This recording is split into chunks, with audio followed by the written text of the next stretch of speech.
So we're here to talk today about consumer emotions and specifically consumer emotions toward brands. And I have here with me Professor Richard Bagozzi from University of Michigan, and he has expertise in this area. So I wanted to talk to you today about consumer emotions towards brands. You've conducted research in this area. Well, there's so many emotions that people can have, and all of them can be felt towards brands. But I probably should describe the main categories of emotions first. Even though we could have any emotion towards any brand, that's not necessarily meaningful from the consumer's point of view. For example, the basic emotions, the emotions that we all are born and hardwired with, and that we learn in the first few years of life through the reinforcement and interactions with the mother and father and the environment around us, are things like joy and happiness. Anger is a negative emotion, a basic emotion.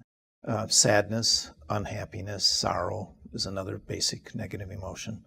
And also fear, anxiety, worry, terror. That's a third category of emotion. And those were the original emotions that psychologists studied and that many advertisers tried to implement in their ads.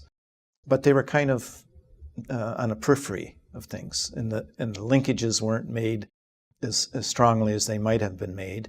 And then after this period, both in psychology and in marketing, people started to look at self-conscious emotions, which refers to the social aspect of emotions, between people. So there are emotions like pride. People can take pride and have this positive, joyful reaction to the something that they've succeeded at or done and achieved. We can take pride in those kinds of things. And so buying a product or the act of buying a product, but even owning a product, can boost our pride or reinforce our pride. On the other hand, all these emotions can get too extreme. So when the pride is excessive, and psychologists call that hubris, then it's not so much the feelings that we have about what we've done and being proud of that, but it's thinking that we're better than others. So that kind of arrogance and hubris means that kind of emotion can get out of hand. On the negative side, we can feel guilt, when we've injured somebody and hurt somebody, feel that we need to repair that, repair the relationship. And so that's another self-conscious emotion that is used a lot in products to overcome people's guilt, anticipatory guilt. Mm-hmm. That if I buy this automobile, I'm being wasteful and I'll feel guilty. And the advertisers want to overcome that. Shame is another emotion that people have, that if they buy something or fail to buy something, that other people will think ill of them. I can be embarrassed in terms of my presentational self, like if I spill a cup of coffee when we're talking at a table, and that's a threat to my presented self, and I can be embarrassed by that. But shame is much deeper. It's a threat to my core self. That's something else marketers have to overcome.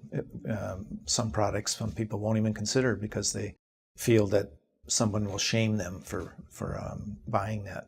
Envy is another, of course, and envy can be a positive thing, another self-conscious emotion. It can motivate people to try to achieve a certain level, but there's such a thing as malicious envy.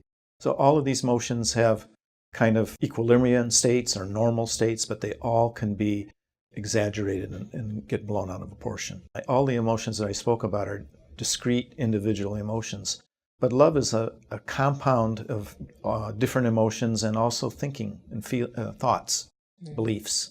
Empathy, for example, it's a combination of taking the perspective of other people, which is a thinking process, and it's also a feeling of compassion and pity for a person that's suffering, for example. So empathy is an emotion and a thought process. Depression. Depression is another compound emotion. When I'm very anxious and also very unhappy or sorrowful, sad, those two things together define what depression is. So depression is not a single emotion, it's a combination of two emotions. Bittersweet is another. And so there are a number of examples like that, and love is one of them. It's one of the most complex, and I think the hardest to speak about. So the work that my colleagues and I have done, we started with qualitative research, interviewing people in depth about their life experiences. And out of the analysis of those interviews, we found that there are 14 dimensions of love that a person can have for a brand. 14, so it's not a simple concept. And at the same time, companies would like to, they often take a positive aspect of trying to get people to like or love their products. Any love relationship can deteriorate and turn into a hate relationship. A product I love, I can dislike so badly that I end up hating it. And so it's not enough to try to only promote love, but we have to worry about that love deteriorating and becoming hate. Some consumers will hate a brand to begin with. A lot of companies then will want to somehow transform those negative feelings, those hateful feelings, into positive love feelings if they can, or at least neutral. So I think it's important to see love as a compound of many emotions, feelings, and attitudes. And those compound emotions are often paired with negative emotions and are inseparable for them. So love and hate almost always go together, and it would be wrong to focus on one alone. It's the combination of both and transitions that people make from one to the other.